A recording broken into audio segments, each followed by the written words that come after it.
Is The Dark Side of the Moon a Pink Floyd album, or is it a driving force behind NASA policy? Hey, everybody, I'm Steve Green with Bill Whittle and Scott Ott, and this is Right Angle, and I can't believe today's topic. This is Right Angle, brought to you by the members of BillWhittle.com. Gentlemen, I just stumbled across this video on the day we're taping this. It's a recent congressional hearing with NASA Administrator Bill Nelson, who, Bill, I think you said before we started taping this segment that he looks like Joe Biden's older brother. Yeah, that was my first take. I have a second take, but I'll wait for the question. Good. I can't wait for that. I had to borrow that line so I can set the stage for our viewers who might not be familiar with Mr. Nelson. Who got in this video, we'll post a link to it. He looks like Joe Biden on a bad day combined with the Crypt Keeper. It's just it's astonishing his decay here and his trouble forming words, I guess is what I'm trying to say here. It was not a good appearance, but it's the content I think that should really bug people, gentlemen.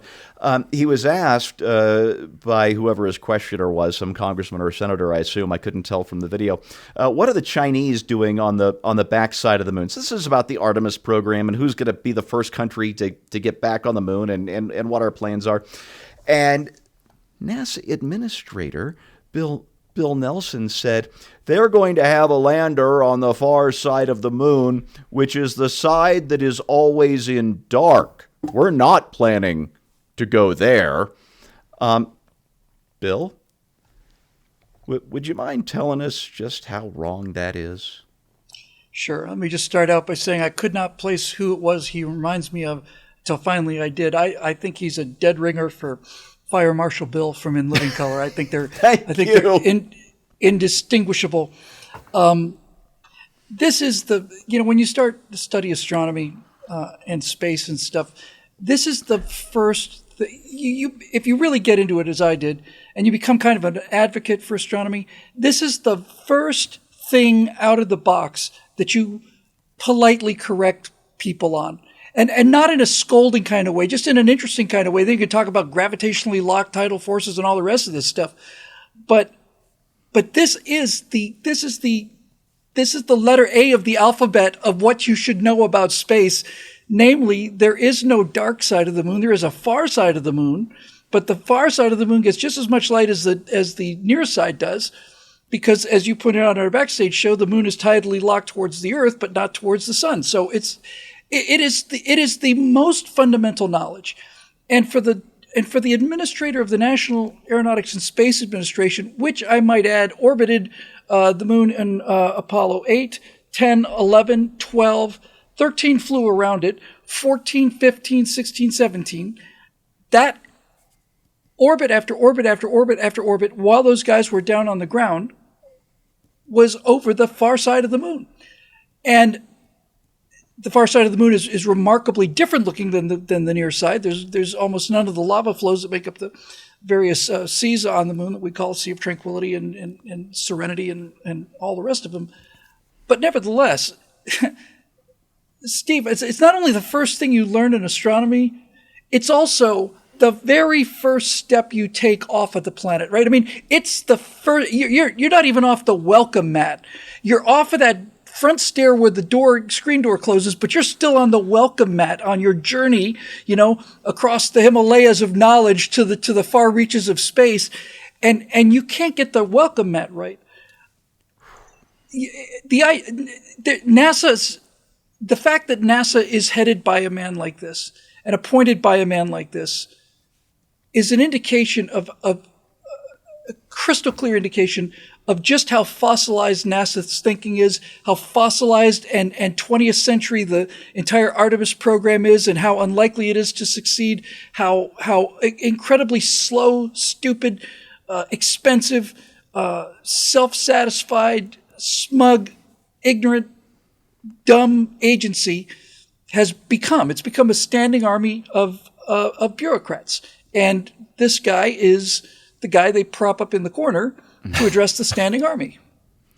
And just so we're clear on this, Scott, this was not something that he misspoke. He doubled down on it.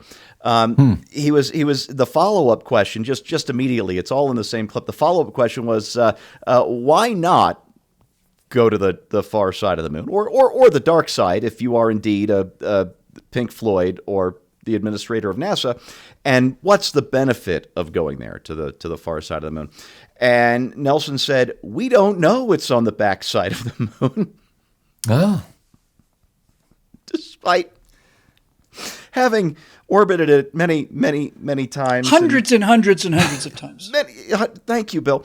Tens of thousands of times with Lunar Reconnaissance Orbiter, by the way. Yes. I mean, we know what's back there. But Scott, the administrator of NASA, Bill Nelson, does not.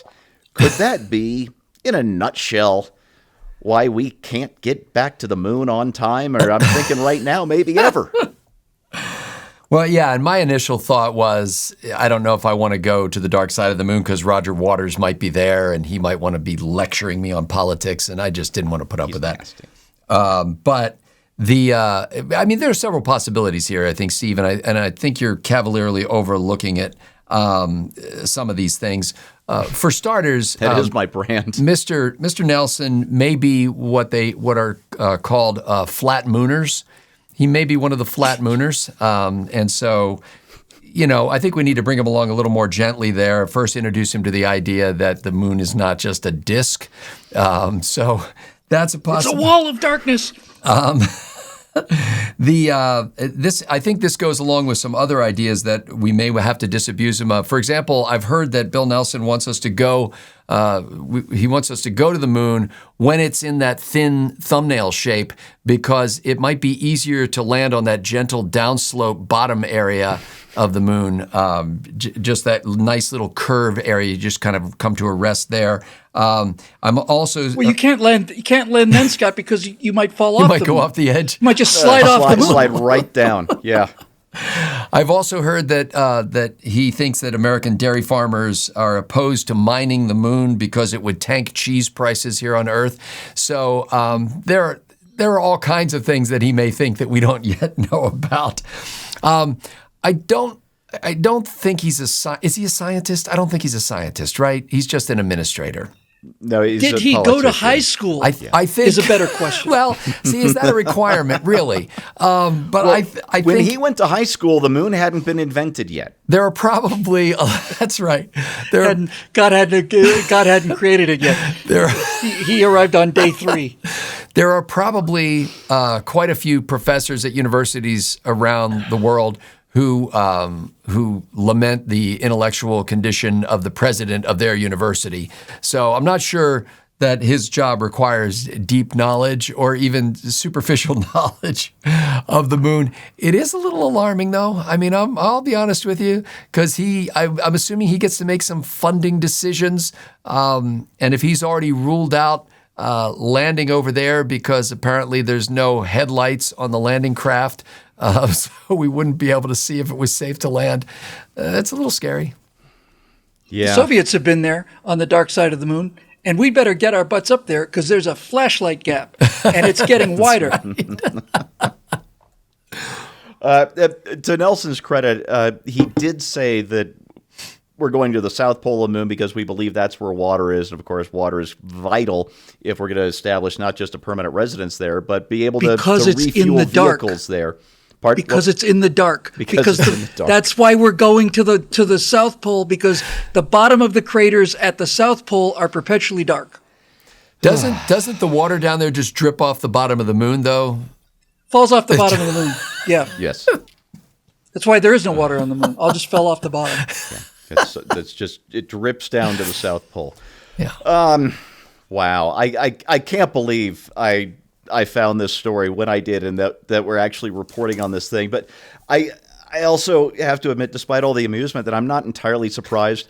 NASA is a creature of Congress because Congress controls the purse strings, and it's not just that Congress writes NASA a check for $20 billion every year and says, go have fun with it, go to the moon or whatever.